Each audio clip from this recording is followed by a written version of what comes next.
আসসালামু আলাইকুম এভরিওয়ান। আজকে আমরা এই ম্যাথের সমাধান দেখব। আমাদের এই চ্যানেলে আপনাদের জন্য বিভিন্ন চাকরি পরীক্ষার বিভিন্ন ম্যাথের সমাধানের ভিডিও চলছে। কাইন্ডলি আমাদের চ্যানেলটিকে সাবস্ক্রাইব করে দিবেন। তো চলুন এখন আমরা আমাদের আজকের সমাধানে নেমে পড়ি। এখানে বলা আছে যে একটি বর্গাকৃতি ক্ষেত্রের পরিসীমা হচ্ছে 48 মিটার, তাহলে এর ক্ষেত্রফল কত? তো বর্গক্ষেত্রের যে পরিসীমার যে সূত্র সেটা হচ্ছে আমাদের 4a। তো 4 এর মান কত দেওয়া আছে? 4 এর মান দেওয়া আছে 48। তাহলে এখান থেকে আমরা একটি বাহুর মান বের করে নিয়ে আসতে পারি a, সেটা হচ্ছে কত? 48/4। তাহলে সুতরাং আমাদের a এর মান কত আসে? a এর মান আসে হচ্ছে আমাদের 4 12 48।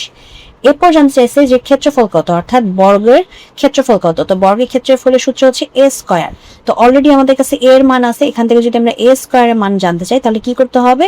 আমাদের 12 কে স্কয়ার করতে হবে। আর 12 কে স্কয়ার করলে আমরা পাই হচ্ছে কত? 144 বর্গ মিটার। তো এটাই ছিল আমাদের আজকের প্রশ্নের সমাধান। যদি ভিডিওটি ভালো লাগে অবশ্যই ভিডিওতে লাইক দিবেন, চ্যানেলটিকে সাবস্ক্রাইব করবেন। ভালো থাকবেন।